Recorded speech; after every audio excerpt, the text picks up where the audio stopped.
be home by 9. Hell, I tell her that most of the time. Whoa, baby, don't know, won't hurt her too much. Whoa, I'll tell her where, but I won't say what. Oh, now I'm dancing, oh, I'm dancing. I'm dancing with the devil. Oh, now I'm dancing, oh, I'm dancing. Hello, welcome to Otter Creek in Rio Grande. This will be the second video on the maintenance of way shop that I'm building, and getting ready to get started on the funnest part of any structure build, and that's coloring the wood and making decisions that are artistic in nature. Now, I went online and I did a search for board and batten, and I didn't really find anything that I liked better than what I have already done with this structure. And I kind of made a decision early on that all of my maintenance buildings will not have paint. I think that's what I'm going to go with, at least in Frying Pan. I might make a different decision in a different town. But my way of thinking is the Otter Creek didn't waste any money on paint on their maintenance shacks. So all of the maintenance shacks will probably look very similar to this. And I'll tell you, the one picture that I did find that I liked, the colors were nearly identical to this anyway. So this is the look that I'm going for. So anytime I get started on something like this, I just almost always do some kind of test, and kind of make sure that what I'm looking for, I know how I'm going to do it before I do it. And I started with these little pieces of scraps that came off of, the offcuts. And I started with a silver wood, followed by dead wood, which is what this piece is. And then I went dead wood, followed by silver wood. And then I went dead wood, silver wood, and a little bit of Cordovan brown. And of the three, I kind of liked how this one turned out. And so I scaled that up a little bit.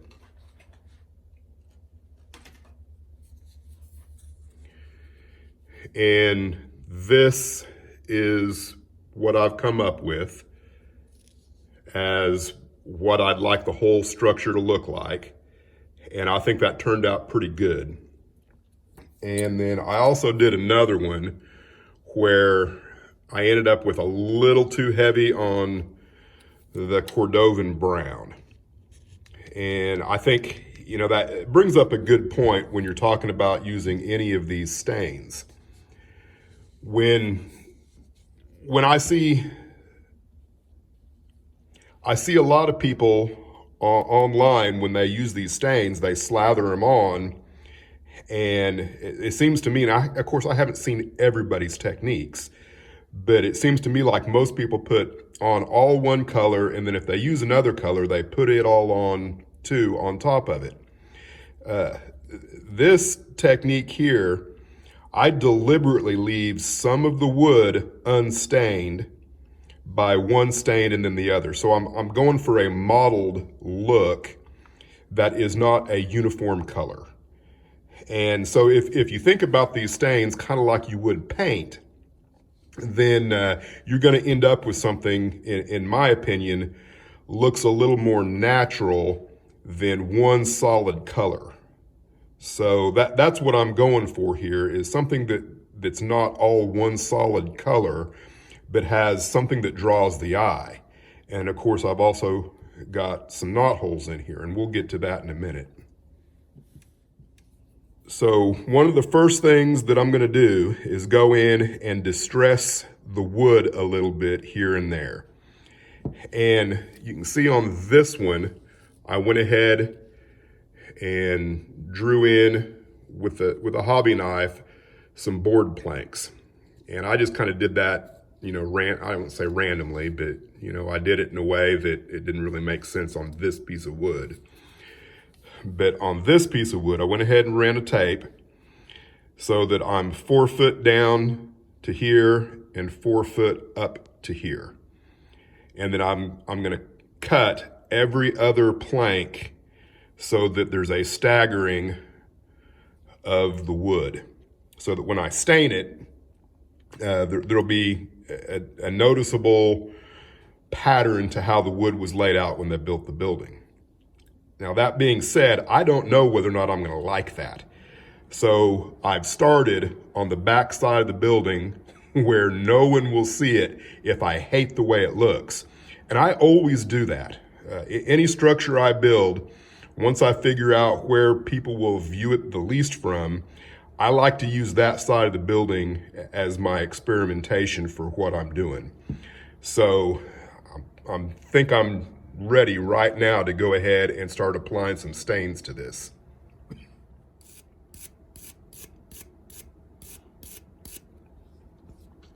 Always concentrate a little bit more on the bottom edge, because that's where most of your weathering should be.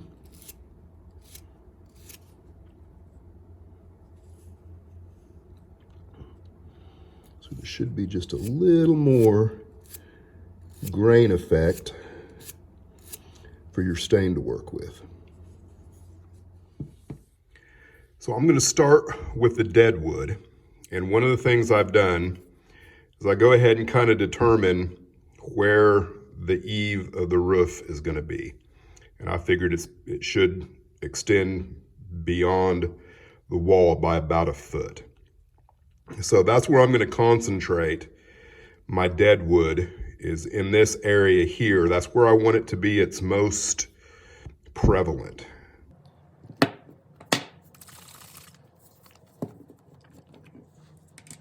And there's no rhyme or reason to how I'm gonna do this really, other than I don't wanna start right square dab in the middle. And I go ahead and leave my brush nice and wet.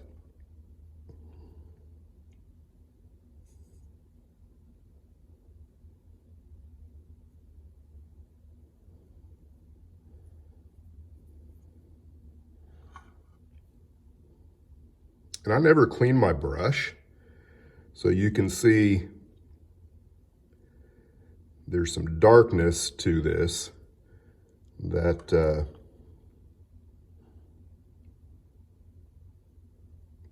is probably some of the silver wood or Cordovan brown.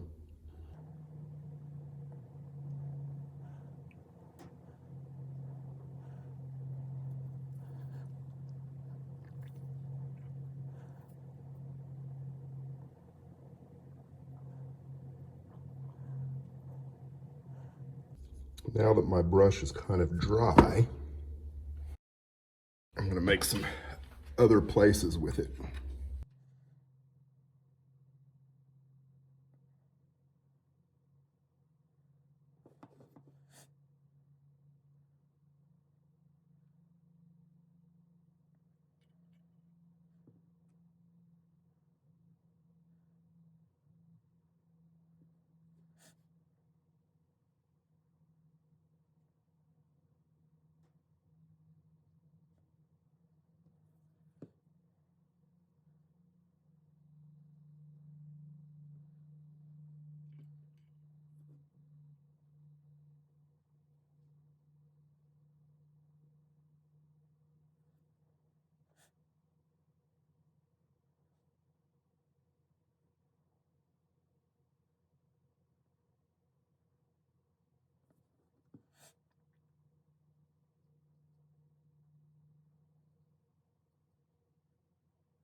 Now I'm gonna go in with silver wood, and I'm not gonna shake it up. I want this to be a little lighter, And I'm not specifically cleaning the brush, but I am, kind of making sure it's not wet already. You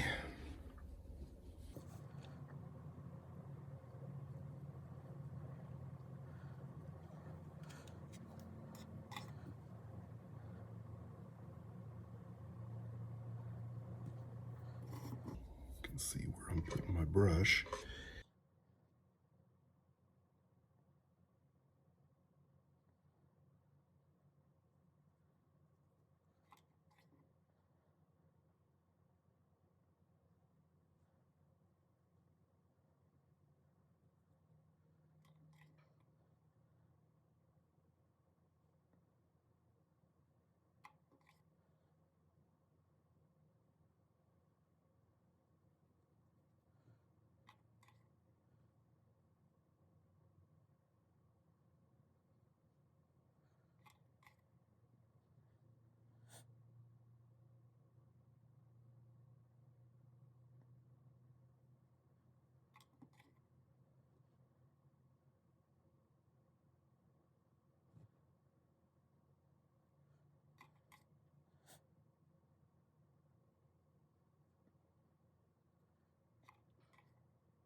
Always put your lid back on. And if you're using two different kinds of stain, make sure you put the right lid back on the right bottle. Because the next time you go to shake it up, you might have a disaster. All right, so now I'm gonna go in with the Cordovan brown. And again, I'm not gonna shake it up. I want it to be as light as I can get it out of the bottle. And hopefully that will tie in the other two colors with each other. And you can see that I've deliberately left some of this wood where it virtually has no stain on it whatsoever. And to begin with, I'm going to start, with virtually a dry brush, just because I don't want to go too heavy.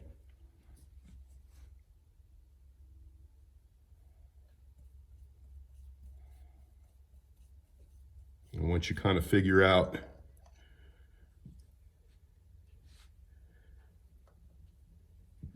how heavy you can go, you can kind of gauge it from there.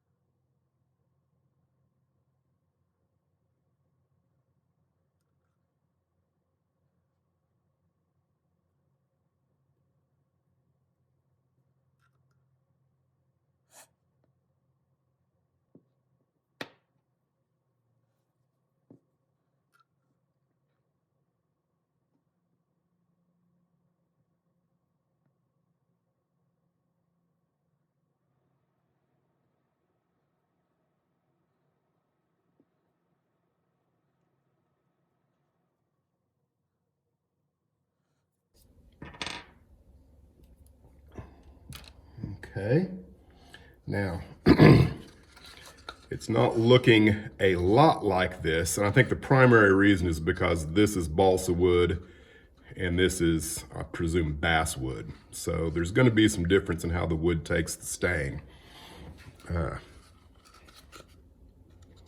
But I'm fairly happy with the way that's looking right now. I'm going to hit it the bottom with Thai brown. Now another thing I'm going to try is putting a couple of nail holes on either side of my scribed line, just to kind of see how it looks. I have no doubt that these are oversized for HO, but that's why we do it on the back side. This is a dental pick. It's one of my favorite tools, actually. I use this to uncouple all my cars. And then I've got this little tool, which is Fast Track's solder scraper. And I'm going to use it to put some knot holes in here. Now, I like to do the knot holes after my first couple of stains, because it allows me to kind of pick an area where maybe the wood is a little lighter. And that'll make the knot hole pop out a little bit better.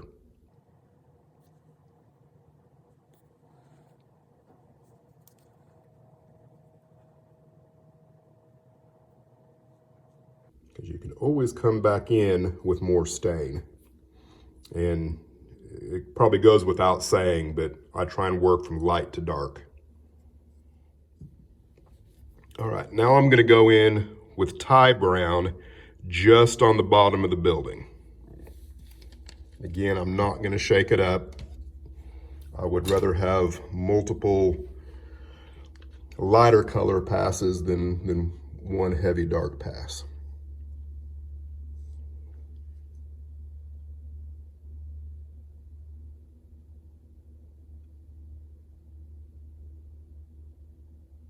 And all I'm doing is hitting the very edge and letting it seep up.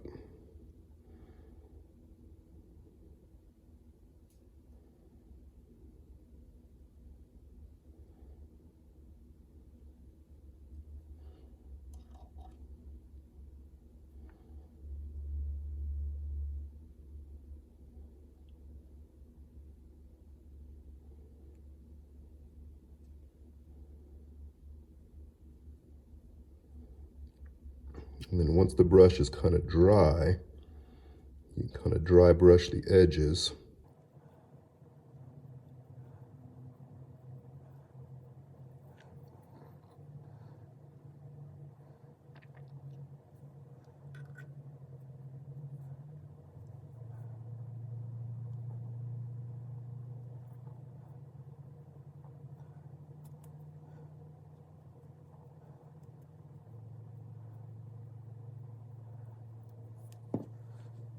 I think that'll work for now. Now I'm going to go in with a smaller brush and hit the knot holes.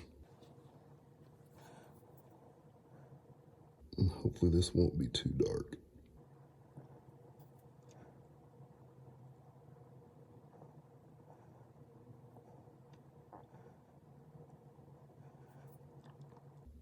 Probably should have made the holes before, and I think that's what I'm going to do. I think I'm going to go ahead and hit the knot holes just a little bit, and then maybe go back with the silver wood and hit everything again with another light pass.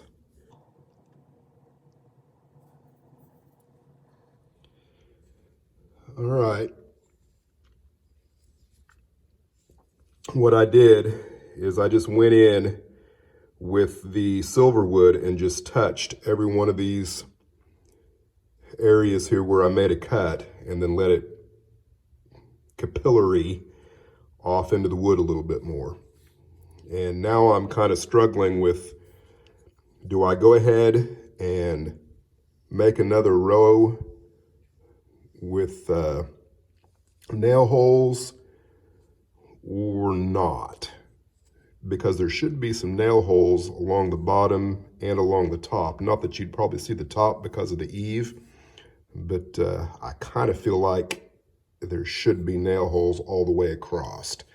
I don't know. I'm going to think about that for a second. I found my pounce wheel. When I started this project, I looked everywhere for this and couldn't find it. And then, you know, once I got to looking at this stuff here, I decided that it was really too big. And so I made a little more effort to find this. And I do like the way this turned out better. So, that being said, I'll point out, you know, obvious mistakes that I've made here. I should have done all of this pounce wheeling and distressing and whatever it was. I should have done all of that before I put this onto the block of wood. Because you can see my ruler moved here and nothing's running parallel. It looks awful. But, you know, it is what it is. Mistake made. I will make sure I don't do that next time. Because what you want to do is use this up against something that you know is square, and then hopefully, again, that's another reason why I want a smaller, thinner metal square so that your pounce wheel can actually work with the wood or work with the square so that everything is actually running parallel to the bottom of your structure. Now, all of that set aside, you can see I've gone in now with my first color of deadwood and just kind of modeled things everywhere, and I'm ready to go in with the silver wood now. This is after the silver wood's put on. Again, don't look at that. Oh well. So this is what it looks like after a light coat of Cordovan brown. Now I think I'm going to go back with another layer of silver wood and kind of get some of the places that are still really light. This is another light layer of the silver wood. I'm just kind of trying to tie everything together. Of course, with the eave being the lightest in nature. Now I'm going to come back to the bottom with Ty Brown.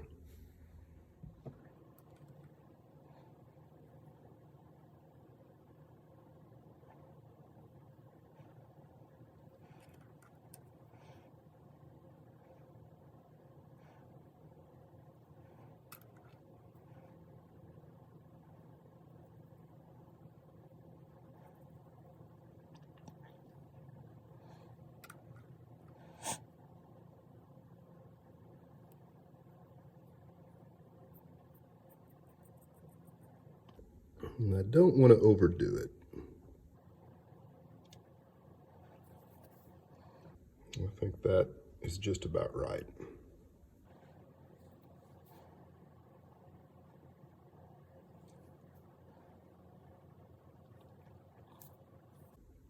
Two down, two to go. So this is what it looks like at the moment, and I'm fairly happy with it. I think it'll work. Now right here, I went ahead and put the chunk of wood that I cut out of there. I'm thinking that this might actually look better if I can cut a couple of Z-braces here and put on that. I might like that better than the plastic door. So I'm going to give that a shot, and I'm ready to start working on the trim now. So I'm getting started on the trim.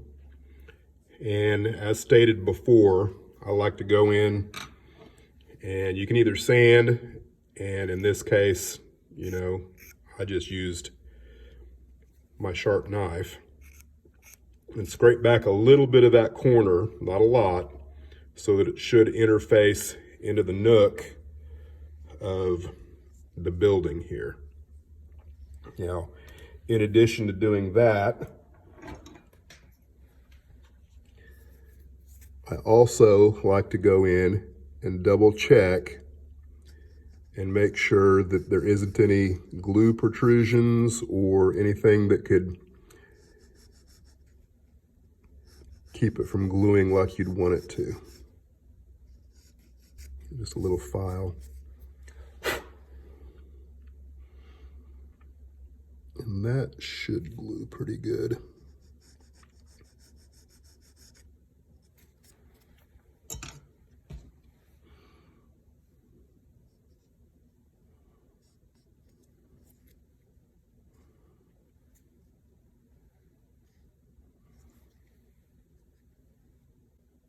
I've left just a little bit there that I can sand back. I like to use a paintbrush in almost every instance of adding glue anywhere that I need it to be precise. This is a little difficult for me to do because I'm bouncing back and forth between near and far vision.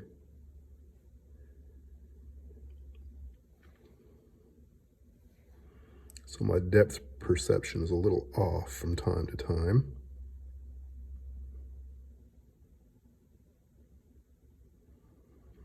I want enough glue that it's going to stick, but without an excessive amount of squeeze out.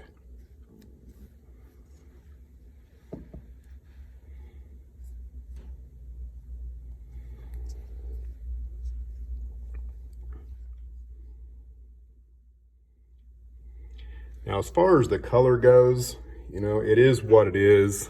I did not have enough of this material that I could get it the way I wanted it.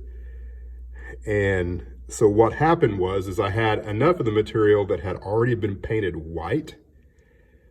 So I sanded it and then went in with Cordovan brown and then another wash of creosote black to get that particular color. And it's probably a little darker and a little grayer than what I wanted it to be, but I think it'll be all right.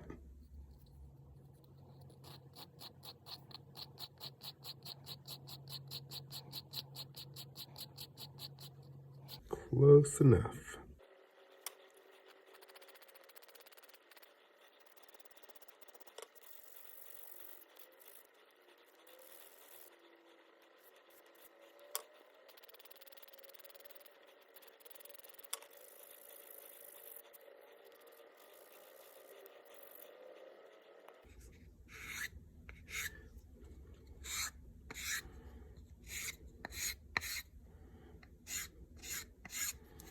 I think we're ready for the roof.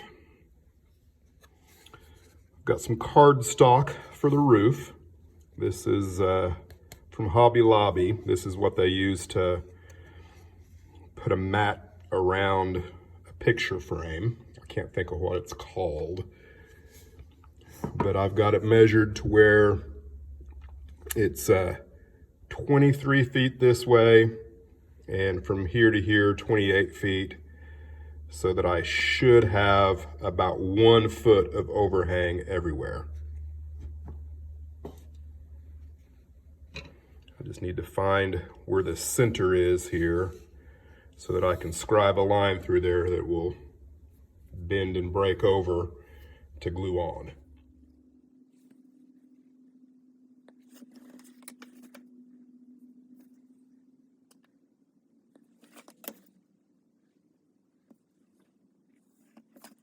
Should work.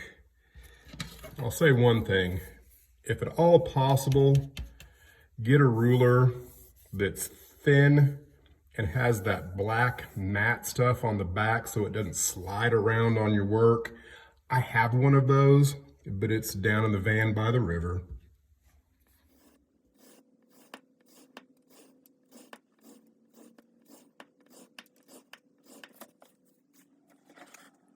See, my knife is not very sharp, so I haven't cut very far through yet.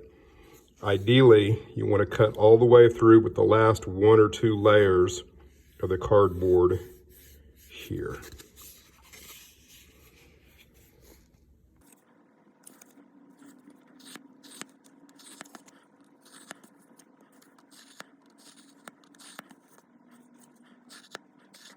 Just try and do it so that it doesn't rip any of the paper. That'll kind of distort it.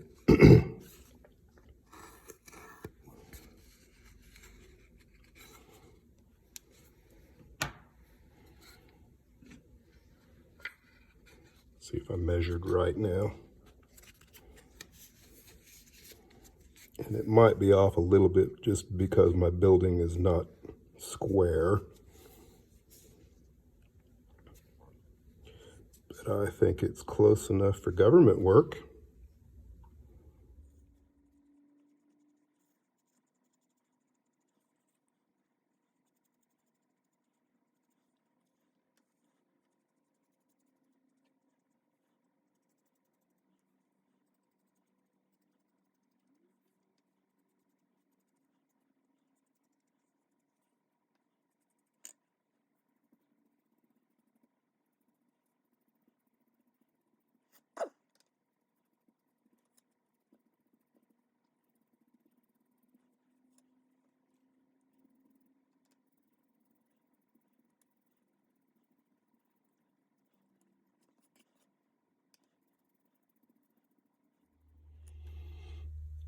Well, the roof is on.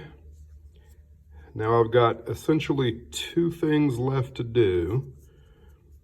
Figure out a plan for how I'm going to color the windows. And it needs to kind of match the trim. Hopefully I can come up with something for that. And then as far as the roofing material goes, I think I'm going to go with corrugated siding. So stick around. All right, guys. So I'm calling this finished. Probably the only other thing that I would like to do is maybe put some signs on it, and I'll consider that later. And you know, my video is plenty long as it stands now. So I didn't, film any of what I did for the roof. So I'll just kind of talk you through a little bit of what I did, and it's nothing that you probably haven't already seen before. I did look at some pictures, so I tried to recreate something that actually existed. I'm not sure how successful I was, and I'm kind of lukewarm about whether or not I really like the roof or not. It might be a little shiny, I don't know, but I'm happy with the project overall. But what I used was dark rust, aka, I don't know if it was dark rust or old rust. I think it was the old rust. And I just sponged it on in specific locations. And then I came back and hit it with AK rust streaks in a few places. And I've got just a little bit of dust filter over the top of it with Bragdon powders, not a lot, because I'm not real happy with those. I mean, they're great, but I try not to overuse them. And then the windows, basically I use concrete, and then I sponged on some sand color, and then I mixed the sand with the ivory color and just tried to get something that was a little bit lighter than the wood to make it pop out of the building a little bit. And that's what I ended up with. And then I went ahead and scratch built a door here with a Z-brace, and then added on a little porch step here. And it's gonna work. Now, I do think that the proportions are a little off overall. I probably should have cut another scale 3 or 4 feet maybe off the bottom of the building, because the distance from here to the top, I don't even know what that is, to be honest. And I'm just kind of babbling now, but yeah, I guess it's not as far as I thought it was. To the eave is about 13 feet. I probably should have made that 10 feet. I don't know. But it's going to look good on the layout. And if I ever build something that I like better, then I can move this further back on the layout. So thanks for watching, and in the next video I will try and include what I do for a roof and spend a little less time maybe on the wood staining. But thanks, and we'll see you around. Oh, pour me a whiskey, old barkeep. Oh, pour me 4 more so I can sleep. Oh,